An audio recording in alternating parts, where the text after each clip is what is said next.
Okay, so I'm not a fan of Christmas. I'm not opposed to it. I don't think people shouldn't celebrate it. It's just me, and it's a little personal, and I'll tell you why in a bit.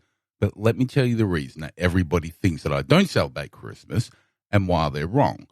And a part of that is that, well, apparently everyone needs a label, and mine, amongst other things, says atheist.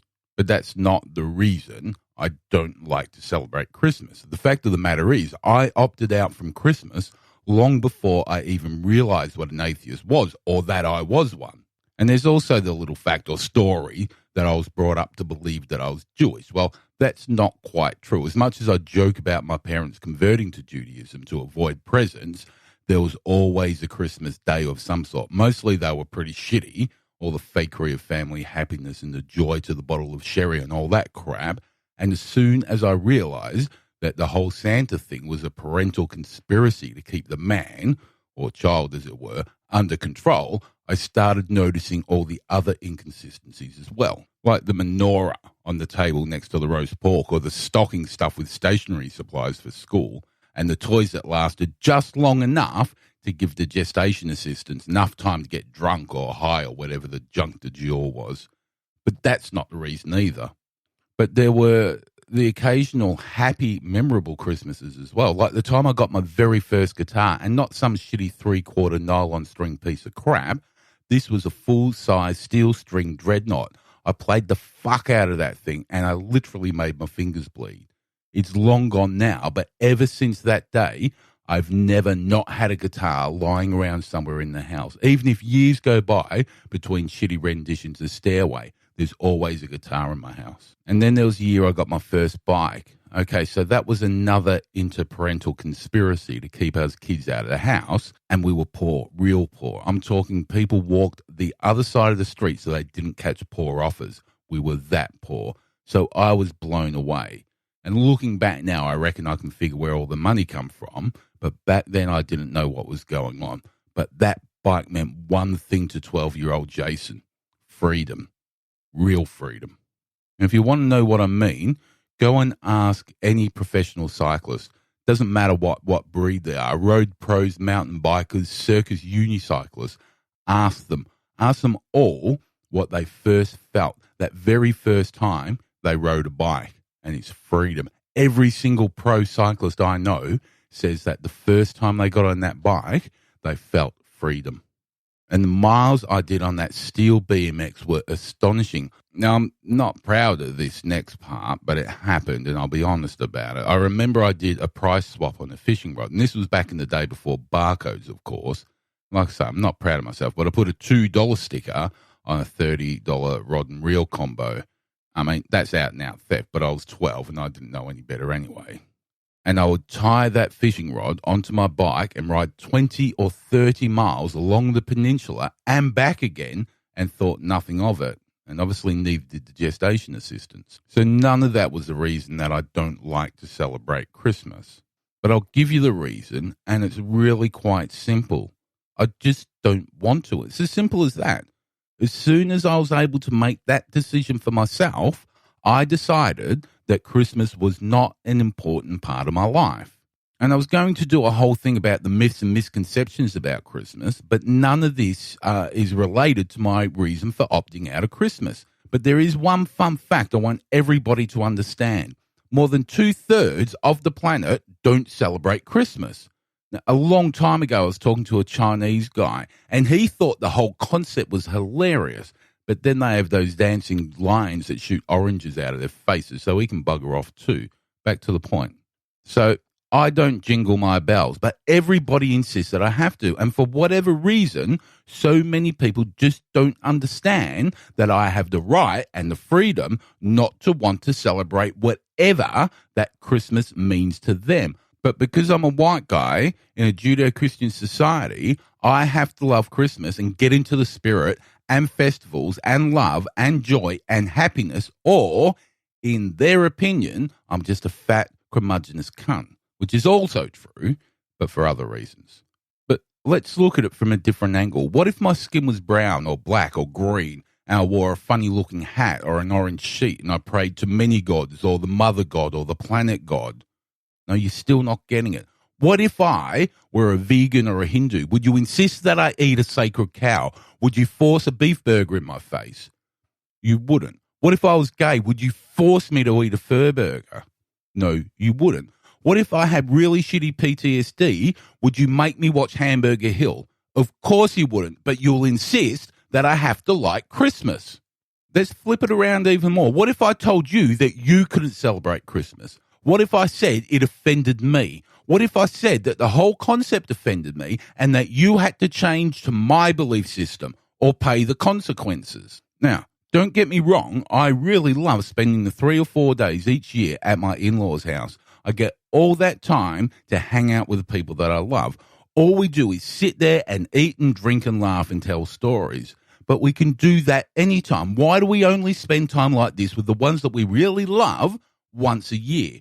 Maybe twice if you like Thanksgiving. Why don't we just randomly say, fuck it, I want to hang out with the people that mean the most to me because these people mean the most to me, not because of a marking on a fucking calendar. And it's nice to get presents. Every year I get a lovely woolen jumper from my mother-in-law, sometimes a T-shirt from somebody else, and Andy always spoils the shit out of me. But the pressure on people to buy presents is nothing but awful, and I get embarrassed when somebody asks what I want for Christmas. And I see the stress that this puts on Andy. I know she loves spoiling me, but if it's stressful, if it hurts somebody, if it puts somebody into a position where they're getting stressed, it's just not worth it. And in a way, we're lucky we don't have kids. But those that do, the expectation that they get the newest game system and tablet and phone and laptop and drone and princess costume, it's nothing but vulgar. This is the way that I see things. If I see something that I think Andy or anybody else for that matter would like and I have the money, I will buy it for them. I buy it for them because they are special to me and a little gift, whatever it is, says the things that I don't know how to. And I want you to think about this for a minute. Why do you buy gifts for the people that you buy gifts for? Do you do it because it's Christmas or do you do it because they're an important part of your life? Think about the last thing that you bought for anybody, your mum, your wife, your kid, whoever it was. Think about the very last thing you bought for somebody and be honest. If it wasn't for Christmas, would you have bought that item for that person at any other time of the year for no reason at all? Better yet, how many times have you bought a spare gift just in case somebody unexpectedly gives one to you? How many times do you quickly write out a Christmas card when you see somebody walking up the drive? How many times have you felt obliged because it's Christmas? How much money are you going to spend this year because the social convention is that you have to do bigger and better than you did before? How much debt are you going to get into because that TV you got last year is now out of date, or the PlayCube Wii now comes with a sonic screwdriver, or Tarquin and Moonfart will get bullied at school because they don't have the iPhone 7. Here's a tip. Get them a Galaxy S7 and have them stand out in the sun on a warm day. I don't want to turn this back to the people that insist that I do these things and make sure that I'm smiling while I do it. I just want to point out the irony. How about we make a deal? You do your thing and I'll do my thing. And please don't listen to this and think that I'm telling you what you can and can't do. As long as you're not hurting yourself or anybody else, I don't give the furry part of a rat's ass what you do. I won't force you to follow my correct doctrine, and you don't force me to follow yours. I'll spend the amount of time I want to with the people that make me feel safe and secure all year round. I'll wear the jumper that I want to wear, and if it has snowflakes or leather arm patches or an AC/DC logo, that's my choice. And it's your choice to be with the people that you want to be with, and to wear the stupid reindeer onesie with the button-up arse flat. And you'll be happy. I truly hope that too, but so will I. But when it's all over and done with, and the bins are full of paper and uneaten food, just do me one little favour. Next year, rather than put all your energy in trying to convince me to jingle your bells, put at least half of that energy into helping the people that want to join in and celebrate the birth of the little Jewish boy who was shunned and executed because of his life choices and philosophy. There are literally millions of humans on this planet that would give anything to celebrate with you, but they can't.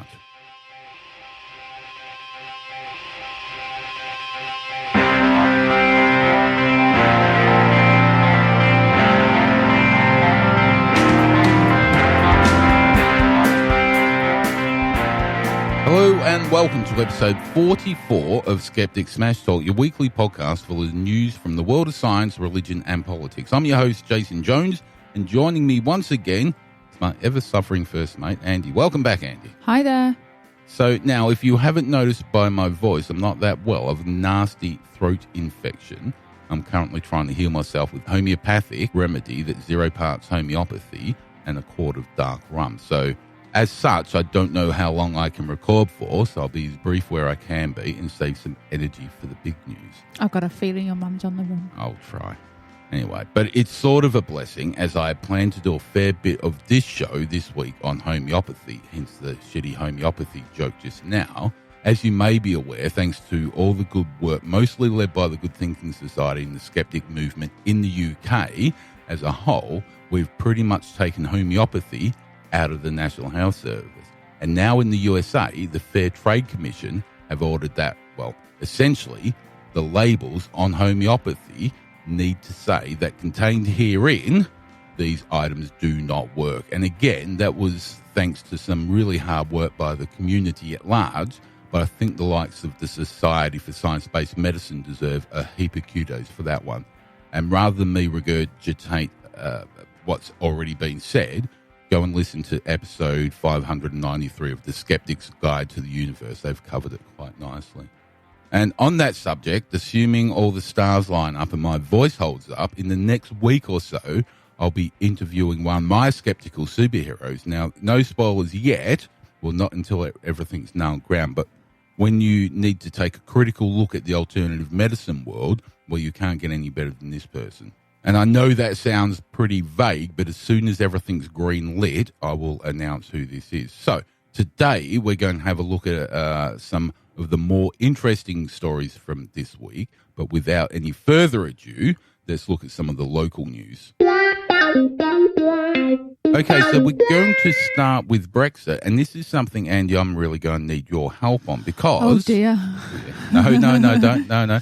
Tony Blair and John Major, now they're both former Prime Ministers of the UK, and they're calling for a second referendum on the Brexit decision. Now, there's a lot of people, as soon as anybody mentions Tony Blair, especially on the social medias, the world goes apeshit and want him hugged. Now, I don't understand. So Tony Blair, from what I know, is the, second longest serving Prime Minister of the UK for the last 150 years, behind Margaret Thatcher. Now, everybody, we know why they hate Thatcher. What's the go with Tony Blair? Why are so many people so anti-Blair at the moment? I think mainly, especially from my point of view, was because he was in power at the time when he sent the country to war, really. He was obviously side by side with the Americans, and they decided to invade Iraq. And I think that obviously a lot of people didn't think that was the right thing to do. I do also think, though, that when a Prime Minister steps down, unless they're talking about Churchill, who came out of that quite triumphant, you're going to have a very high proportion of the population, the word just went from me then, who just hates him because he's a politician. Now, also, you do get politicians when they make their promises at the beginning and they go into politics and they don't necessarily cover or achieve everything they say they're going to do, because in actual fact I don't think anybody can unless they're given free will, which you're not when you're a Prime Minister. I don't believe. I think you've got a whole party there to please too. So I don't know whether, I think people look back and will rank quite happily just because they need to hate somebody, but I also think he was in a power at a time when obviously we went to war. Yeah, but so that was after the bombings in London that we went to, so war was declared, or the invasion was after that. If I remember rightly, it was very much a spin from the Twin Towers, actually, because the climate kind of heated up quite quickly from that point, and then there was obviously other stuff that happened after that, but I think it was from then, to be honest. So what would have happened then if the UK, so we've got the 9/11 and everybody's calling for an invasion. They wanted to make the desert a glass car park. And that was the terminology used at the time. And in Australia, we in the UK have been attacked. The US has been attacked, and Australians were attacked in Bali. So what would have happened if we didn't commit the troops to forgetting for now that the invasion was based on bullshit intelligence that we were fed? There's an expectation now. So, and this always seems to happen as far back as I can sort of remember. Whenever there's something that happens, if a country is attacked, there's a cry for blood. We go in and invade, and then people say, "Oh no, you can't do that." Vietnam's a classic example. Everybody they didn't want the communists invading a country that had absolutely nothing to do with the US or Australia. Australia was very well tied up in the Vietnam War. We didn't, so it had nothing to do with us. But there was this red threat, this communist threat.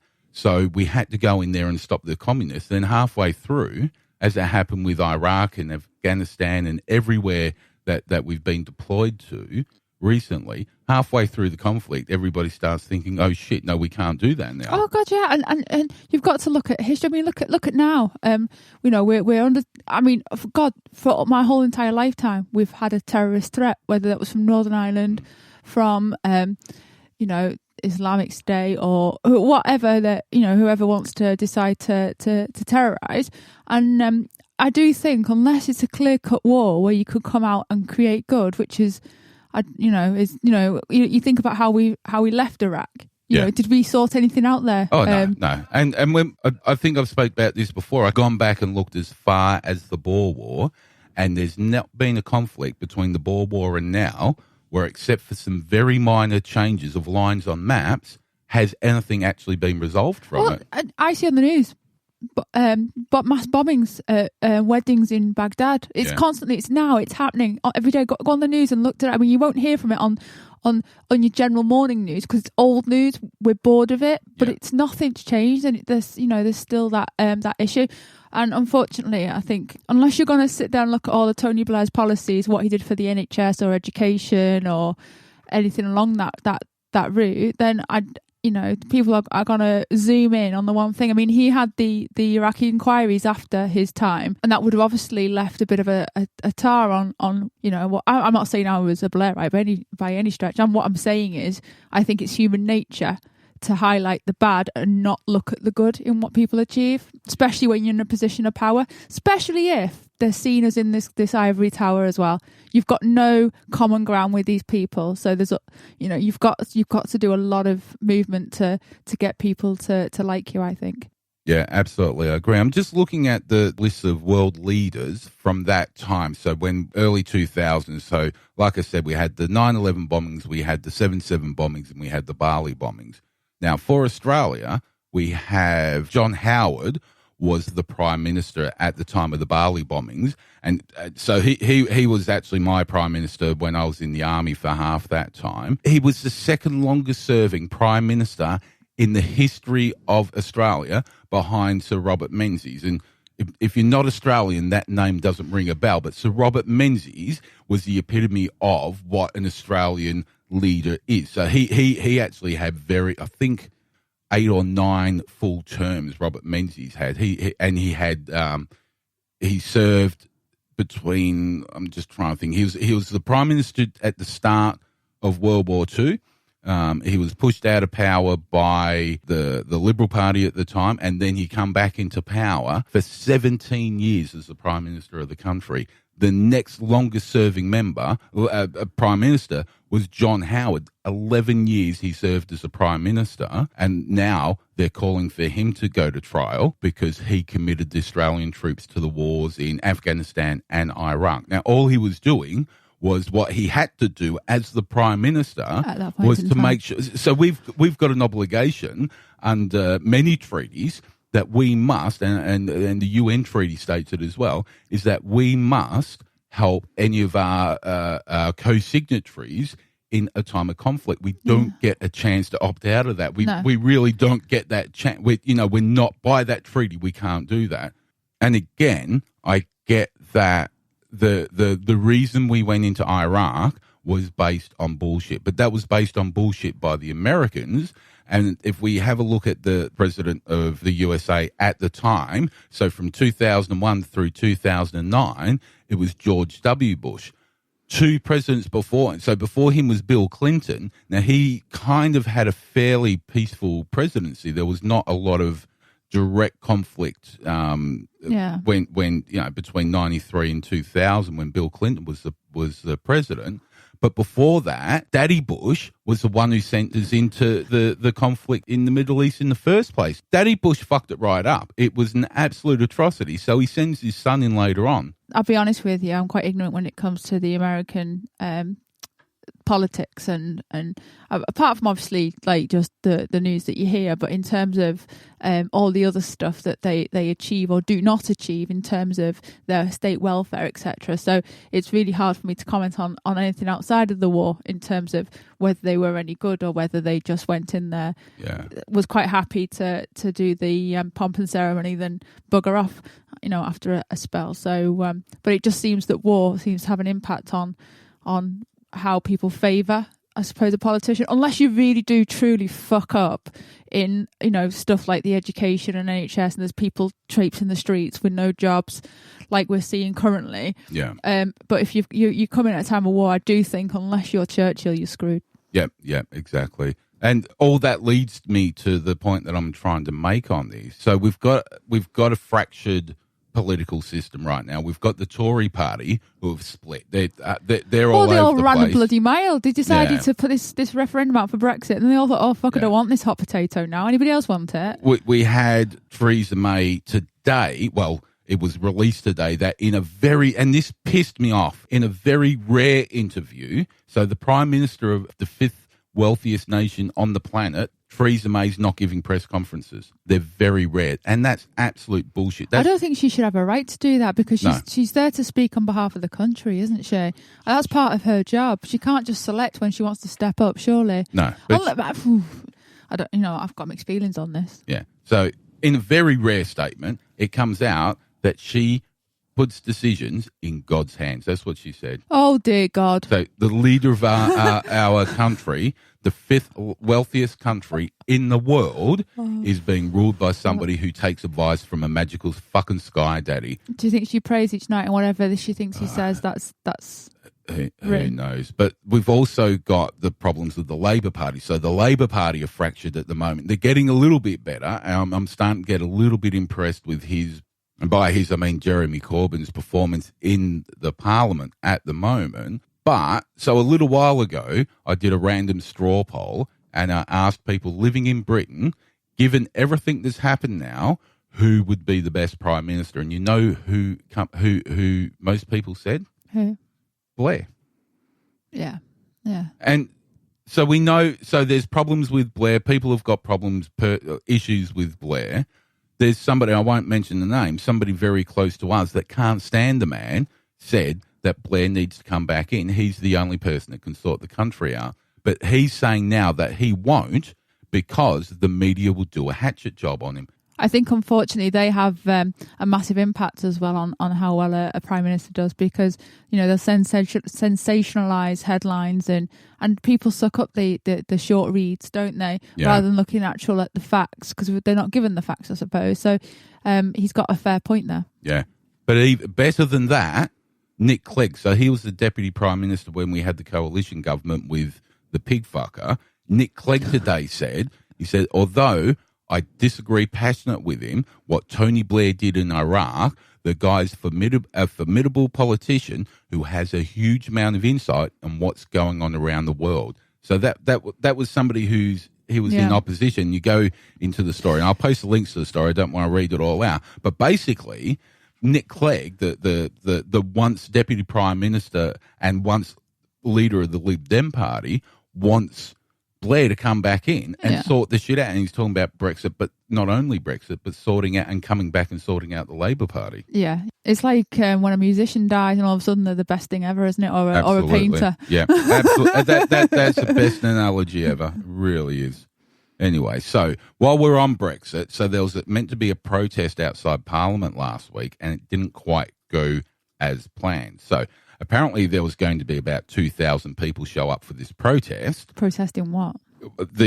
So this was outside the courts. And this is how fucking ridiculous these morons are. So we had the High Court decision that said that the MPs, you should have the vote on the Brexit. This and we talked about this a few weeks ago, that Queen bloody Theresa May hasn't got sovereignty over the country. It's the Parliament that's sovereign. So we've had that decision, and the government are now appealing that. So now a whole heap of morons. And there was 15,000 people invited to attend this event at the High Court, and less than 100 people showed up. Oh, impressive. Yeah, very impressive. So they really represented that, didn't they? Yeah, and I mean, it's ridiculous to start with. The decision's been done and made at the High Court. Why would you go back to the High Court to protest? Numbnuts Nigel, he was planning a demonstration at the appeals at the Supreme Court, but he's called that off now because obviously, well, he knows that that's not going to happen. It obviously didn't matter enough if it had been raining or something. Yeah, that's right.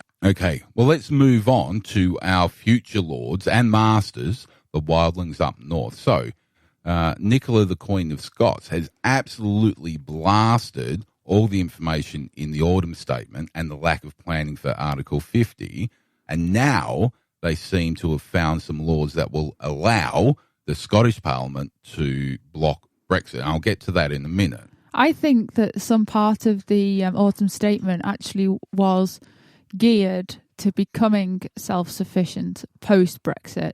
And the reason I say that is because in order to massage and generate any kind of power within ourselves, you'd need a lot of infrastructure building, you'd need a lot of jobs happening. And their plans were basically to slow down covering the big deficit and spending more money on stuff like infrastructure and builds. And I do think that part of that Autumn Statement was geared to creating our own little empire.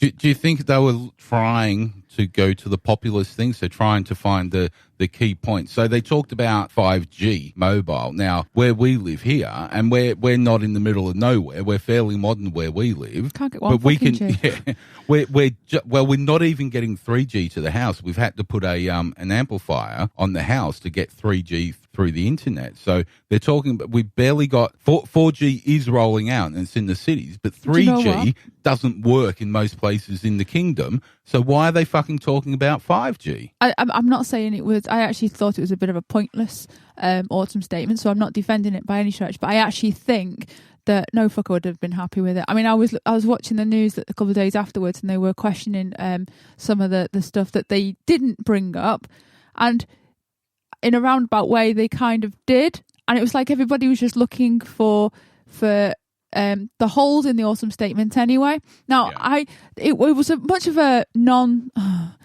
non-starter, to be honest. I mean, there was stuff in there that, I mean, as an accountant, you see the effects of certain things, such as raising the minimum wage and stuff. But in the background, I mean, I think they're also dropping the corporation tax and stuff like this, so that'll offset that. But a lot of it, as it always is, they'll take in one hand and give in another, and as long as they get their tax from some route, it's But it was a bit of a non-event. But to the same degree, I do think that they're making noises towards, becoming self-sufficient in that sense. Yeah, well, the thing with the corporation tax, actually, it stirred something up in me. Because you remember, this year and last year, we had the Amazon and Google and Facebook and all these big companies not paying the taxes that any other company would pay in their situation. And it's not a single one of them, as far as we know, not a single one of them have broken the law. So mostly set up in Ireland and I think in Holland, what they've done is those governments have said, you come here and trade here, you set up your headquarters here, and you can pay us fuck all tax. But what you're doing, especially in Ireland, but you must employ the Irish. You must invest in the area. It's like Oman. It's the in-country value. They're actually very, very good. They encourage outside investment, outside companies, but you must be joint ventured or have an interest with an Omani.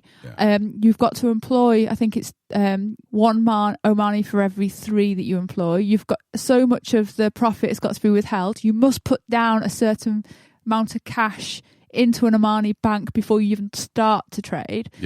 Obviously the big traders, the big companies, that's nothing. But it is a way of generating, isn't it? That in keeping that in the country. Yeah, but what had happened here was that so the Irish and the Dutch had set up these preferable systems for businesses, and our Prime Minister at the time, the pig fucker, didn't like it. Now, it's the same government, so what's happened is he got upset and said, then you should be paying more tax in this country and that country, and you should be paying this, that, and the other. But we've just turned around and done the exact fucking same thing. The terminology they use when they say Britain is open for business, what they're saying is come here and we'll give you preferential treatment. I have no problems with that at all. We need more businesses, providing they keep the wealth in the country, employing the British people, employing the people living in the UK. But if you get paid in the UK, working for a company in the UK, you spend your money in the UK economy. There's nothing wrong with that.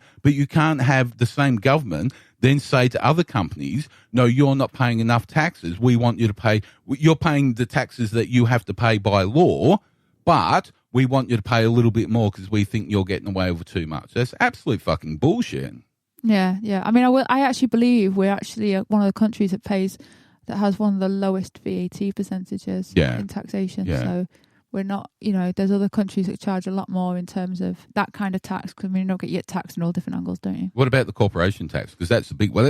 I'm not actually. I knew about the VAT, but I can't. I don't know the facts in terms of the corporation tax and how we stand with other countries. I mean, I'm pretty sure in Ireland and Holland, they may even be into the single figures. So we're talking about going down to 15% or something like that. Yeah. But and like I say, they did that to attract businesses so they could help. They're doing exactly what we're doing now. So what happens when the Italians or the Greeks or the Germans get the shits up with some company that comes in? So Google and Facebook are investing a shitload of money in London now, and Nissan have somehow been convinced to say, I'd love to really know what that deal is as well, because Nissan were packing up their boxes. Yeah, and all of a sudden they have a meeting with the the government, and they're staying. And it's not just me who wants to know that. All the other manufacturers want to know that as well, because I think they want similar deals. Of course. Anyway, I just want to finish this part off and talk about the Scotland Act. Now, I've said this jokingly before, but I think Nicola Sturgeon and Scotland have got a real opportunity here to actually, for want of a better word, take over control of the UK political system, because they are starting to think a little bit better and thinking outside of the box. And they really are acting more progressive than any other government has for a long time in this country. But anyway, let's look at, so the Scotland Act of 2016, people are saying that it will give Sturgeon and her government in Edinburgh the legal power to block the UK from triggering Article 50. And what it says, Section 2 of the Scotland Act says, it is recognised that the Parliament of the United Kingdom will not normally legislate with regard to devolved matters without the consent of the Scottish Parliament. And that's basically what they're saying there, is that the UK cannot interfere with Scottish matters. So they must be determined by the Scottish Parliament. So the UK as a whole opting out of the European Union obviously has an effect on Scotland. So the Scottish Parliament, the Scottish government, has to have a say in that. Yeah, that's quite interesting, that really. And you'd think actual fact that should be the case, shouldn't you? Because they have their own power, and for them to have no say in something that's quite fundamental to them. And that's something that I really don't think anybody that's not lived in the federal system can actually really get grips of. So in Australia, you have the 7 states and territories all run by their own government. And then you have the federal government that oversees that over the top. And America's essentially the same. You've got your 50 states that have got their own laws and are governed by themselves, but then they've got the federal system that sits over the top of that. And it's more of a protectionist system. But in the UK, we still think, and a lot of people think the UK is a country, and it's not. The UK, I think I spelled this out last week and a few weeks beforehand. The UK is England and Scotland and Wales and Northern Ireland. It's 4 separate countries. But the Parliament, the UK government, really thinks that it's an English Parliament. And last time that happened, well, I think we had a civil war and then there was some firecrackers put underneath the parliament. Yeah, should and we not? all sorts of really nasty shit happened. So let's leave that there. 2016's been hard enough. Can we move on? Yeah, fuck it. Can we just delete 2016? Okay, so I've got a couple of stories here. I'm just going to cover them very quickly, mostly because they're addendums to stories that I've covered in the past. So let's just start with this one in Turkey. Okay, so I've talked about Turkey wanting to join the EU. Well, the European Parliament has voted to freeze long-term plans for Turkey to join the EU in what is widely seen as a response to Ankara's crackdown on political opposition and independent media since that failed coup in July this year.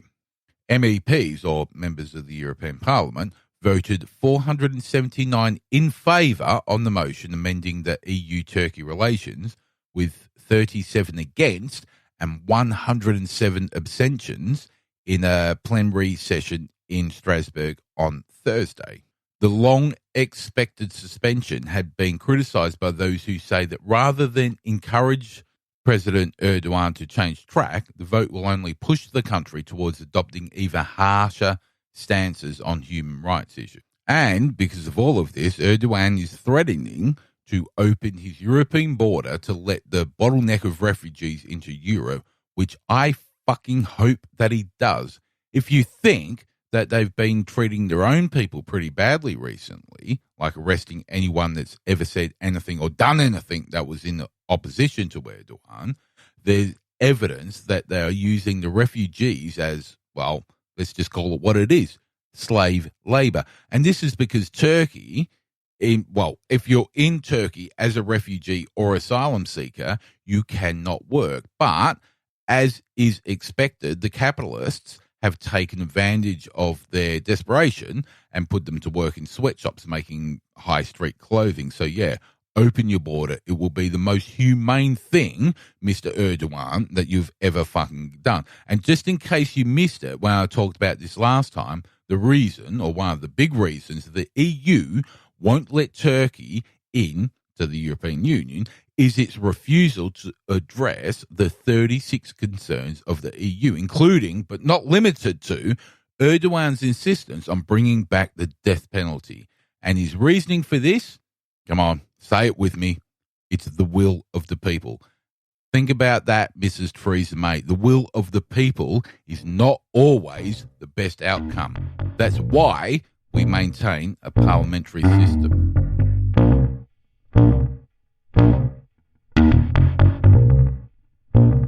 So this is from the Wall Street Journal. Donald Trump's eldest son held talks in Paris about collaborating with Russia to end the Syrian conflict. The latest indication of both the president-elect's likelihood to work with Moscow and of the way he may include family members as a part of his administration.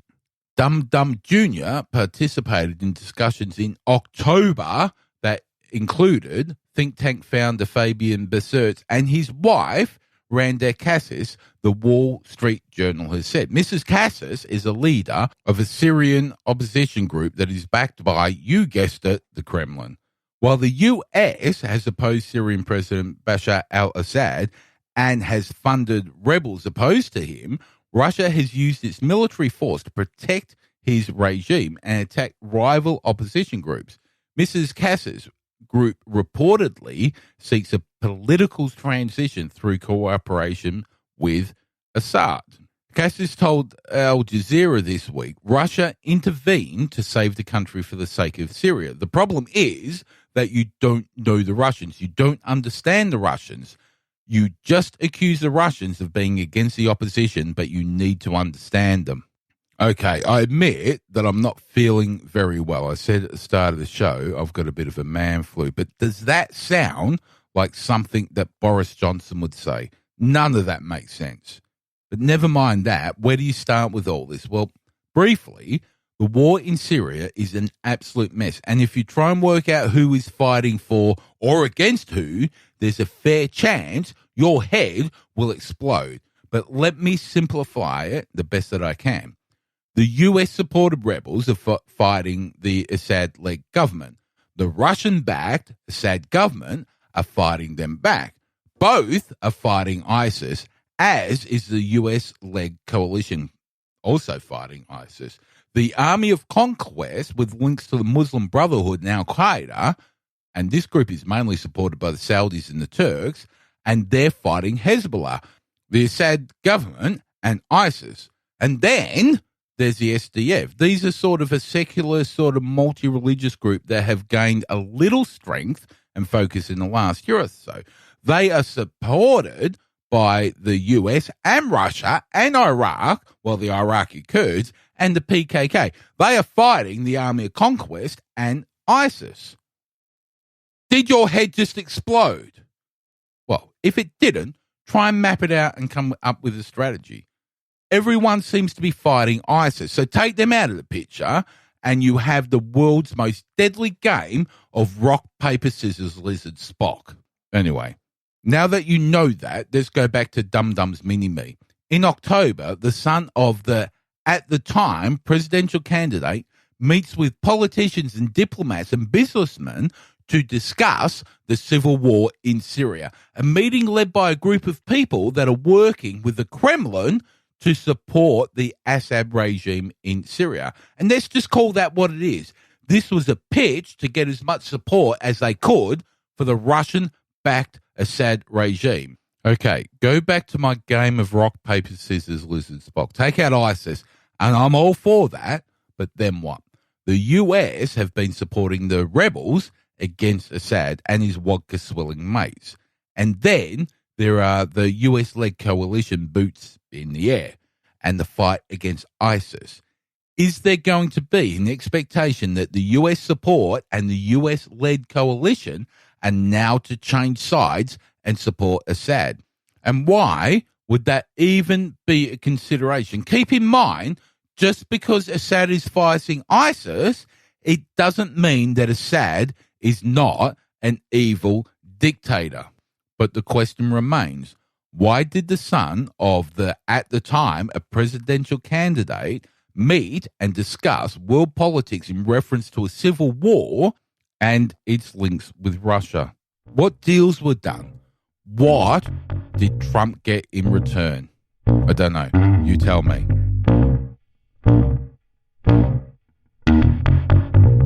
What the left does in our society is they want to censor and make politically correct everything in the society, and the average person is sort of tired of that. And so I don't agree with that headline that you just said. I'm also a gay rights activist. You know, you can look it up. I've given to American Unity PAC. I've given to the Human Rights Campaign. I'm for marriage. I know your record. I'm for marriage equality. And so, you know, and by the way, this will be the first American president in U.S. history that enters the White House with a pro-gay rights stance. Elton John is going to be doing our concert on the Mall for the inauguration. Okay, so that's a clip of BBC Hard Talk's Stephen Sackur and Donald Trump's transition team knob jockey, Anthony Scaramucci. And it's really worth watching the full half-hour interview, if for nothing else, to get an understanding of how well the Fat Orange Joffrey's team used the rhetoric so very well. And look, love them or hate them, they just did a better job of fooling the nation than the other side did. Anyway, what did Elton John have to say about all this? Well, before we get to that, as you may have heard or you may have remembered, a few of Elton John's songs, including things like Rocket Man and Tiny Dancer, were played at Trump rallies throughout the campaign. Elton's music has not been requested for use by any official capacity by Donald Trump. Any use of his music, according to Elton John, should not be seen as an endorsement by Donald Trump, a publicist for Elton John said in a statement.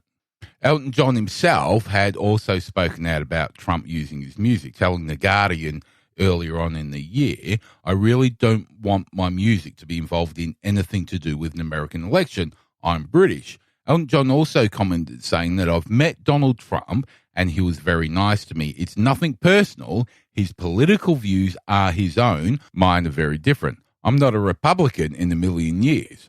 Then he added, "Why not ask Ted fucking Nugent or one of those fucking country stars? they'll do it for you. Okay, now going back to the comment in that clip of the Trump team being the administration, in their words, to go into the White House with a pro-LGBT stance. Well, I give you the VP-elect, Mike Pence. In the year 2000, Pence stated, Congress should oppose any effort to recognize homosexuals as a discrete and insular minority entitled to the protection of anti-discrimination laws similar to those extended to women and ethnic minorities. He also called for an audit to ensure that federal dollars were no longer being given to organizations that celebrate and encourage the types of behaviors that facilitate the spreading of the HIV virus. Instead, he advocated for resources to be directed towards gay conversion therapy programs for those seeking to change their sexual behavior. Sorry, that was so fucking hard for me to read. This man's pathetic. Anyway, Pence has said that homosexuals should not serve in the military, saying that homosexuality is incompatible with military service because of the presence of homosexuals in the ranks weakens its unit cohesion. In 2007, Pence voted against the Employment Non-Discrimination Act, which would have banned workforce discrimination on the basis of sexual orientation. In 2009, Pence opposed the Matthew Shepard Hate Crimes Act, saying that Barack Obama wanted to advance a radical social agenda and said that pastors could be charged or be subjected to intimidation for simply expressing a biblical worldview on the issue of homosexual behavior. Hank Hill's dad opposes both same-sex marriage and civil unions, while in the House he said that societal collapse was always brought about by following an advent of the deterioration of marriage and family, and he's advocated for a constitutional same-sex marriage ban. Okay, see, this is what I just don't get. Yeah, the UK started it all with Brexit, but we have leaped into an era where anyone can say whatever the fuck they want. Well, as long as they're a politician, and when the time suits, they can just, take the reverse stand. I'm going to talk about the recount in a bit, but remember when Dum Dum said he wasn't going to accept the results unless they were in his favour. And that was after all the fraud accusations. I think it was about a month before the election. Every rally, he would talk about how rigged it was. Well, the results favoured Dum Dum, and he shut the fuck up about it for a while. That was until we learned about Hillary and her winning the popular vote. Well, as at today, she's winning the popular vote by over 2 million votes. And now the Tangerine Butterball is at it again. Well, by that, I mean he's claiming that he won the popular vote because of the millions of people that voted illegally. Now, what I want to do is say that he's just making this shit up. But he didn't. He's read this on one of his alt-right websites, and rather than fact-checking anything, he's just used his favourite 140-character press release tool and tweeted it.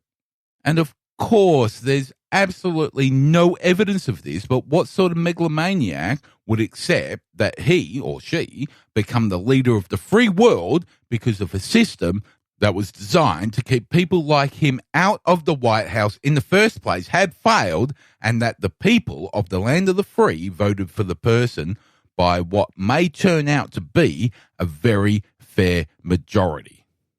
But my question to you, not you the listeners, you the fat orange Joffrey, if you're saying that there were over 2 million illegal votes, prove it. Moreover, tell us how the fuck it was done in the first place. What areas? Who did it? How was it done? But you can't, because you know how hard it is to do. You know how easy it is to get caught. Just ask the voter that tried to vote for you twice.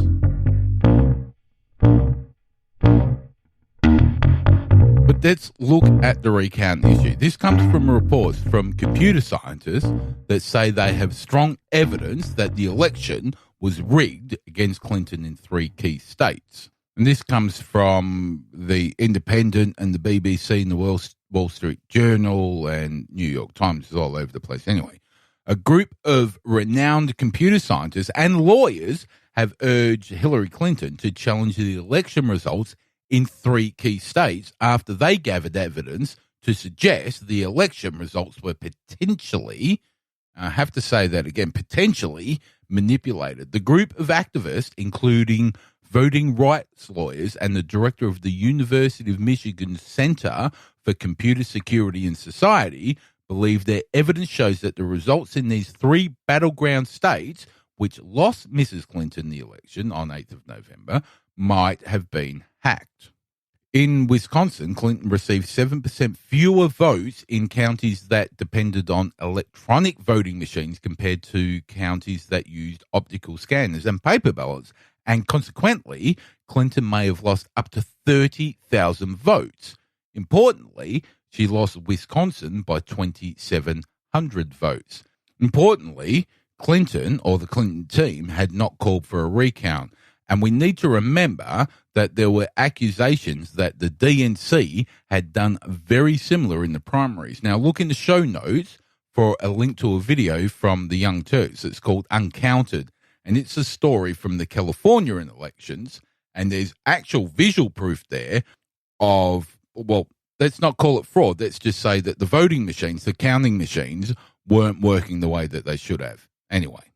Dr. Jill Stein raised via crowdfunding the required amounts to have the recount started. And there's talks of Russian hacks and all sorts. So I guess we need to watch this space.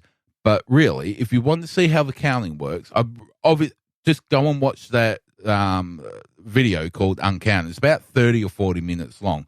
I won't spoil it. Well, not too much. But it's a real eye-opener. And it shows, if nothing else, how parties suppress their own voters, so you can imagine what they can do when it comes to the general election.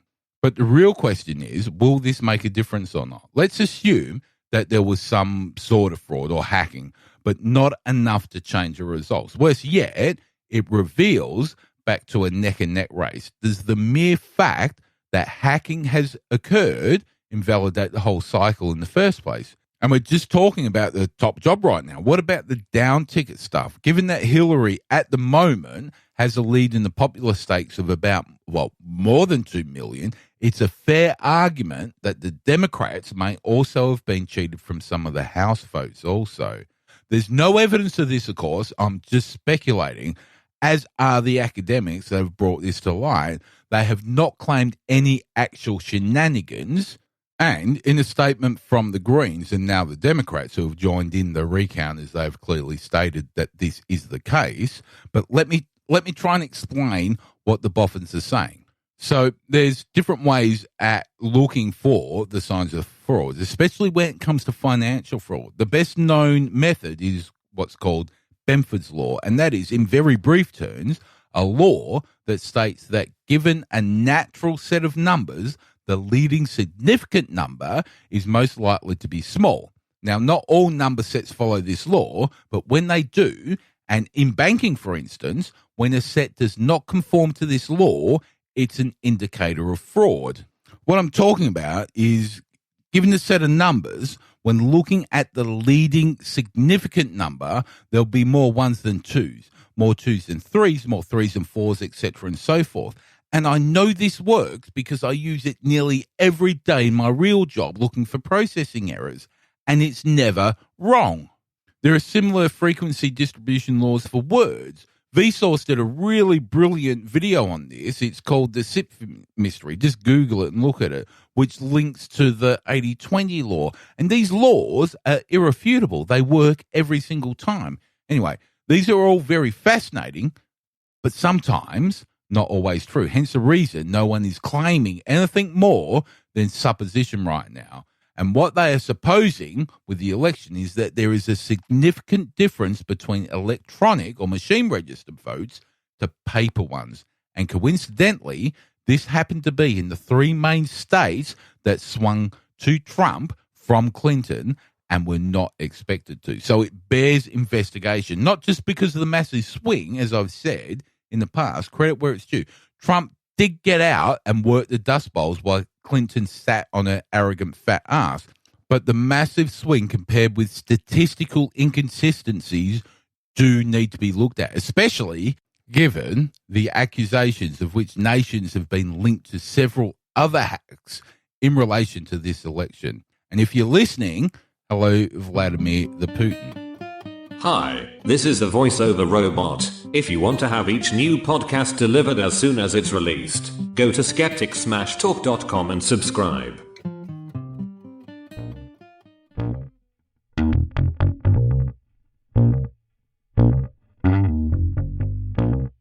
Okay, that's enough out of me for this week. Don't forget to check out the show notes for all the links, and you can also read in depth any of the reports that I've talked about on today's show at skepticsmashtalk.com, where you can also sign up for email alerts and the monthly newsletter. Don't forget to follow and lols and like and all that sort of stuff on Facebook and Twitter. Just search for Skeptic Smash Talk on both, and you'll see that there. Or again, just go to that homepage where you'll find all the links. So with all that said, I guess it's time to say goodnight. On behalf of Andrew and myself, thank you for listening. And until next time, this has been Skeptic Smash Talk, and I've been Jason Jones.